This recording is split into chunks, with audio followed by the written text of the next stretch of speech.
제가 저번에 올렸듯이 LH 행보주택에 떨어지고 나서 독립을 위해 전세나 월세를 알아보고 있는데요.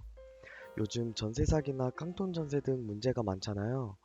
그래서 가장 기초적인 등기부등본 보는 법을 통해 불안감을 해소하고자 여기저기 정보를 모으고 그 정보를 구독자분들에게 공유하고자 영상을 제작했습니다.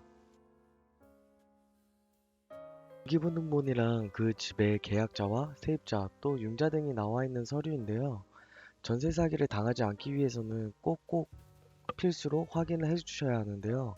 발급 방법은 인터넷 등기소에서 열람 및 발급을 하실 수도 있고, 저 같은 경우는 부동산에서 원하는 집을 본 후 등기부등본을 발급해달라고 하니 발급해 주셨어요. 등기부등본은 세 가지로 나뉩니다. 표제부, 갑부, 울부. 표제부에서는 건물 내역과 주소 등이 적혀 있는 곳인데, 제일 중요하게 확인해야 할 사항은 등기부등본상 등록 주소지와 내가 답사한 주소가 동일한지 확인을 해주세요. 사기당하는 건 정말 한순간입니다. 그러니 이렇게 기본적인 것부터 확인을 해주셔야 해요. 그리고 건물 용도를 확인하여 주거용인지 확인해주세요. 그 다음은 갑구. 이건 그 집의 소유자가 누구인지를 확인을 하고 이 집을 어떻게 구매했는지 확인을 할 수 있는 곳입니다. 여기서 가장 중요한 건 제일 마지막에 소유자가 누구인지 확인을 해야 하는 건데요. 이걸 보고 계약을 할 때 소유자와 통장의 소유자가 동일 인물인지 확인해야 합니다. 신분을 정확히 확인을 하여 차후 불이익 당하지 않게 조심해야 합니다. 팁으로 소유주에 대한 소유권 다툼이 서류상에 보이는 경우 가압류와 가처분 같은 그런 서류가 있으면 불안하니 그냥 다른 집을 알아보는 게 나을 것 같아요. 마지막으로 을구. 근저당권이 얼마나 있는지 이 집을 통해 담보를 얼마나 했는지 확인을 해보셔야 됩니다.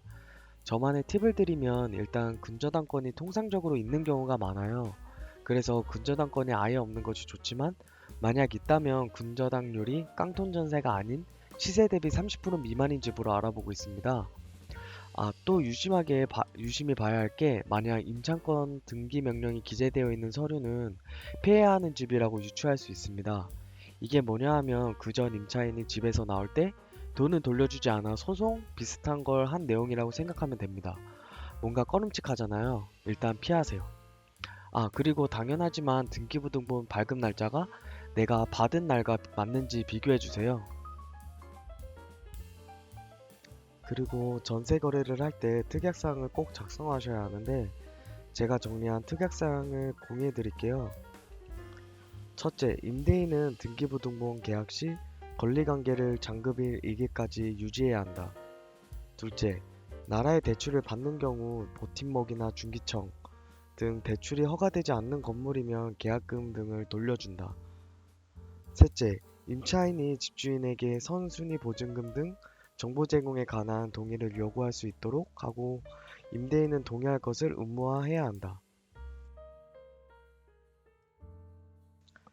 이렇게 기준을 정해놓고 집을 구하면 확실히 선택의 폭이 줄어들지만 위험 부담도 줄고 안심이 되더라고요. 사기 당하는 건 한순간이니 조심해서 나쁠 건 없겠죠? 등기부등본은 사실 알고 보면 별로 어렵지 않은 건데 처음에는 잘 알지 못해서 위축되고 두려웠었거든요. 하지만 이제는 전세나 월세를 알아볼 때 등기부등본을 보면서 자신 있게 부동산 중개인이랑 대화할 수 있게 되더라고요. 조만간 저는 집을 구할 것 같고 집에 들어가면 대출과 금리 등을 정리해서 알려드릴게요. 오늘 하루도 화이팅 하시고 구독과 좋아요 부탁드릴게요. 감사합니다. 부자 되세요.